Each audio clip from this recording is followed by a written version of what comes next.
Radio Publique Africaine.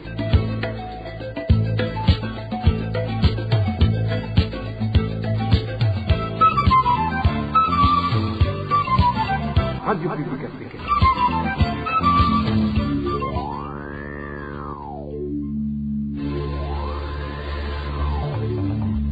C'est le moment de suivre le journal parlé en français. À la présentation, Émile Nivasumbo. Nous sommes le 10 juillet 2022, les principaux titres de cette édition.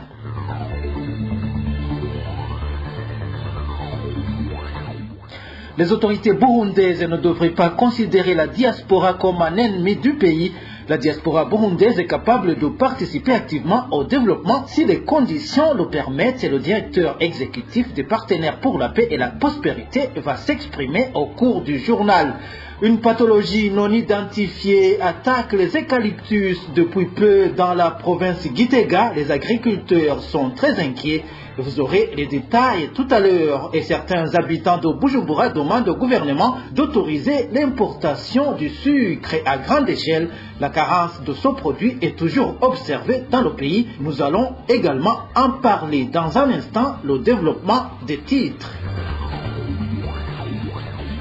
Je vous le disais tantôt, une maladie a attaqué les eucalyptus dans certaines localités de la province Gitega. Les feuilles deviennent jaunâtres et sèches par après. Les propriétaires de ces eucalyptus craignent une grande perte si cette maladie continuait à se propager.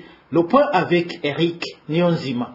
Depuis le mois de mai de cette année encore, il s'est observé dans certaines localités de la province de Gitega des eucalyptus qui sèchent après que leurs feuilles soient devenues jaunâtres, comme l'indiquent les propriétaires de ces eucalyptus. Ils ajoutent aussi que les eucalyptus qui développent cette maladie sont surtout ceux qui poussent sur les troncs d'arbres récemment coupés. Ces habitants disent alors que si cette situation continue à prendre de l'ampleur, cela va causer une perte énorme pour eux, étant donné qu'ils n'ont pas encore entendu qu'il existe un médicament spécifique aux eucalyptus. Certains environnementalistes qui suivent de près l'évolution des eucalyptus font savoir que ce n'est pas tous les eucalyptus qui ont attrapé cette maladie, donc que cela peut dépendre de leur espèce. Cependant, il conseille à la population de prendre des semences d'eucalyptus sélectionnées par l'Institut de sciences agronomiques du Burundi Izabo et d'autres institutions spécialistes dans ce domaine au lieu de prendre n'importe quelle semence. Rappelons qu'au cours de l'année 2016,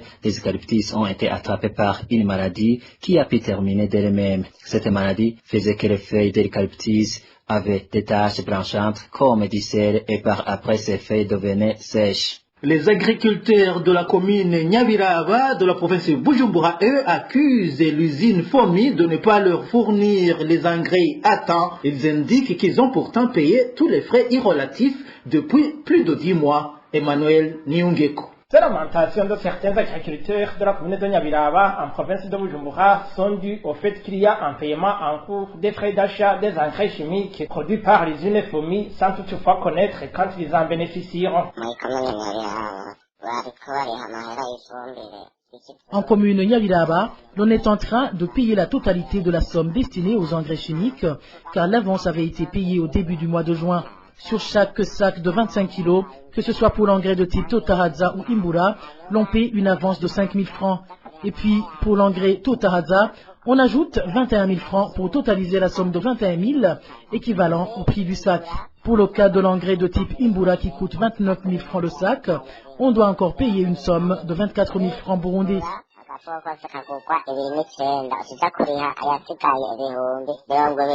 Ces citoyens doutent de cet enregistrement de nouveaux demandeurs de cet fertilisant au moment où il y a ceux qui avaient déjà payé la totalité du montant nécessaire pour ces engrais il y a de cela plus de 10 mois mais qui n'en ont pas encore bénéficié. Ils craignent alors que leur argent ne soit volé.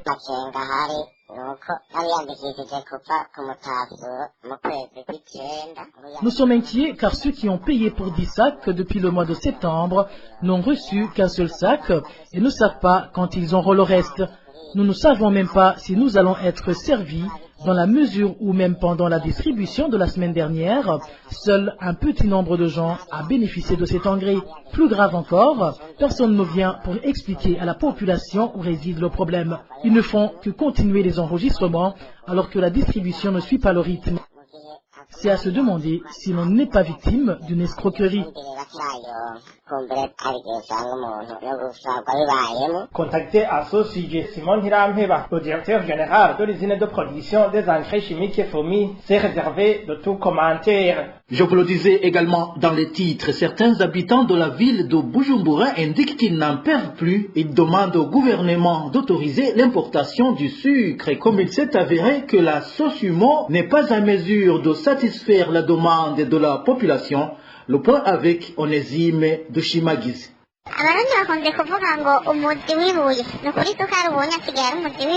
La voix est d'un habitant de la ville de Bujumbura qui déplore la pénurie répétitive du sucre. Il fait savoir qu'on pouvait se procurer de cette denrée à un prix élevé ces derniers jours, mais qu'il est quasiment difficile de s'en procurer aujourd'hui. En fait, ce qui se passe dépasse l'entendement. En principe, la récolte de la canne à sucre se fait pendant la saison sèche, ce qui veut dire que le sucre devait être aujourd'hui disponible sur le marché. Mais malheureusement, ce n'est pas le cas. Je ne saurais vous dire à quand remonte le dernier approvisionnement normal en sucre. Ceux qui ont la chance d'en trouver l'achètent entre 5 et 6 000 francs le kilo. C'est vraiment un casse-tête. La situation est presque la même au quartier Charama de la zone Ekinama. Cet habitant de la localité indique que même les communiqués des autorités administratives sortis pour orienter la population sur les lieux de distribution de cette denrée ont cessé d'apparaître. Le sucre a quasiment disparu du marché. Même les communiqués du gouvernement annonçant les programmes de distribution n'ont plus lieu. Pour cette population, c'est vraiment étonnant de constater cette pénurie répétitive du sucre alors qu'il est produit localement. Elle ajoute que même là où le sucre n'est pas produit localement, il est toujours disponible à la population car on l'importe. C'est étonnant de manquer le sucre alors que nous le produisons localement. Pire encore, même le sucre importé ne nous est d'aucune utilité puisqu'il n'arrive pas jusqu'à nous. Bref, nous sommes dépassés. Ces habitants de la ville de Bujumbura demandent au gouvernement d'autoriser l'importation de cette denrée car il s'est avéré que la Sosumo n'est plus à mesure de satisfaire la demande de la population. Dans un instant, nous parlons gouvernance. Les autorités burundaises devraient arrêter de considérer la diaspora comme un ennemi de la patrie. Propos d'André Nikwigizé, directeur exécutif des Partenaires pour la paix et la prospérité, une organisation ayant un statut consultatif spécial auprès du Conseil économique et social des Nations Unies. C'est après la note sortie au début du mois en cours par cette organisation qui explique que le gouvernement du Burundi est le seul responsable de la non-participation effective de cette diaspora dans le développement du pays. Je vous propose de suivre André Nikwigizé, directeur exécutif des Partenaires pour la paix et la prospérité. Quel que soit le motif de leur expatriation, ces Burundais n'ont jamais oublié leur pays d'origine. Ils souhaitent servir leur pays, mais dans un cadre clair. Certains souhaiteraient même rentrer au Burundi pour aider à la reconstruction nationale, surtout dans ces moments d'une situation économique difficile. Dans ces moments où les Burundais font face à l'extrême pauvreté et la faim, dans ces moments où le Burundi cherche désespérément l'aide des pays étrangers et des institutions internationales, pouvez-vous expliquer pourquoi un Kenyan de la diaspora résidant aux États-Unis contribue au programme de développement de son pays d'origine, le Kenya, pour un montant annuel de $4,000, pendant qu'un Burundais vivant dans le même pays, les États-Unis, avec le même revenu, contribue pour un montant dérisoire de $100 par an. Pensez-vous que c'est parce que le Kenyan aime plus son pays d'origine que le Burundais? Pas du tout.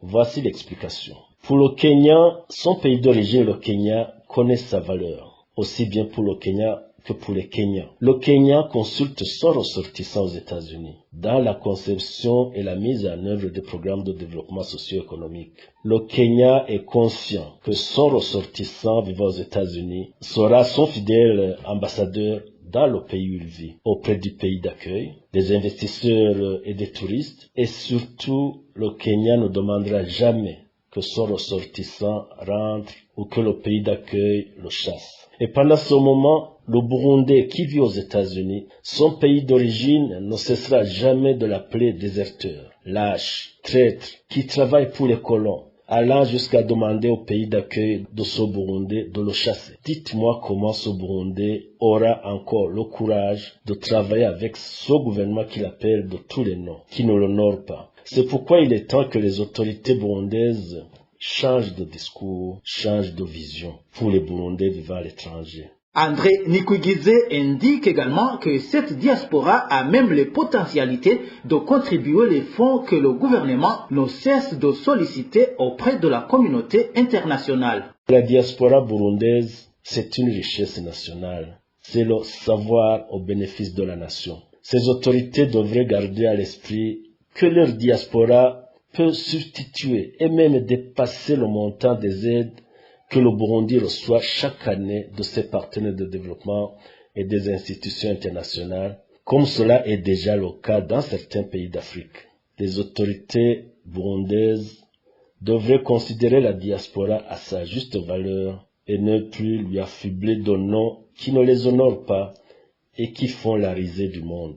Le numéro 1 burundais a récemment demandé aux pays étrangers qui ont accueilli cette diaspora de l'expulser. C'était le 1er juillet à l'occasion de la célébration des 60 ans d'indépendance du Burundi.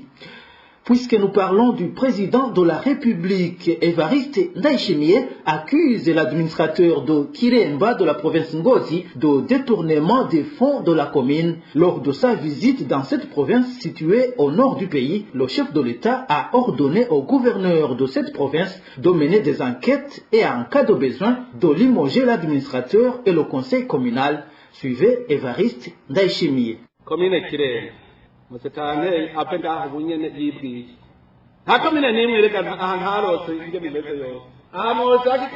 L'administrateur de la commune Kiremba, qu'il se ressaisisse lui-même avant de quitter cet endroit. Il n'y a aucune commune qui échappe à mon contrôle. Je suis informé de tout ce qui se passe dans toutes les communes. Si vous voulez, je peux vous donner la situation de chaque commune, parce que j'ai parlé avec beaucoup de gens au cours de ces 3 jours. L'administrateur, à mon retour, tu devras avoir déjà remis la maison des coopératives. L'administrateur de Kiremba, il a entendu? Dépouiller les coopératives, c'est toi qui as construit cette maison pour te permettre de la vendre. Tu sais ce que ça signifie de vendre un objet à 3 millions et l'acheteur hypothèque le même objet dans une banque pour un montant de 40 millions. C'est vraiment honteux ce qui se passe ici à Kiremba. À mon retour, que je ne trouve plus ce désordre. Gouverneur, rassemble la population de Kiremba au stade, qu'elle te parle de tous les problèmes. Si c'est même nécessaire, que l'administrateur soit remplacé, de même que les conseillers communaux. D'ailleurs, il n'aide en rien la population. Kiremba, c'est la première commune avec autant de problèmes. On se demande si elle a des conseillers communaux, si elle a des responsables. À mon retour, je ne veux entendre encore aucun de ces problèmes. Ne me fatiguez pas, résolvez-les. Même ailleurs, il y a des problèmes, mais il y en a qui dépassent les autres. Quand je viendrai, n'aie pas peur de me dire tout ce que vos chefs auront caché. Personne ne peut se juger, je l'ai vu. Aucun pays au monde ne manque de problèmes. Mais le mieux, c'est de s'asseoir ensemble et trouver des solutions. Certains habitants de la commune Kiremba, eux, estiment qu'il n'y a rien de nouveau dans les déclarations d'Évariste Ndayishimiye. Selon eux, l'administrateur communal devrait être immédiatement arrêté. Écoutez certains habitants de la commune Kiremba de la province Ngozi.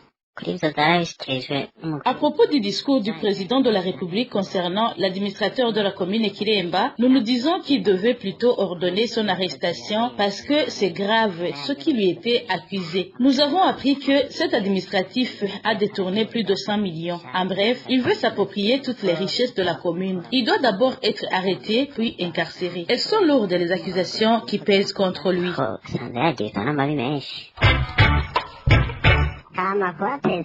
Si le président de la République parle des enquêtes sur les détournements des fonds par l'administrateur, pour nous, c'est simple. L'administrateur a le soutien du gouverneur. Il est soutenu également par le président du parti Ngozi et les autres autorités au niveau de la province. L'administrateur a détourné beaucoup de choses. Il a vendu le moteur du véhicule communal et il est aussi accusé de l'exploitation des mineurs sur la colline Nyamugari et beaucoup d'autres accusations. Si le président parle de ces détournements, il devrait ordonné son arrestation immédiate. Personnellement, je suis convaincu qu'il continuera à occuper son poste.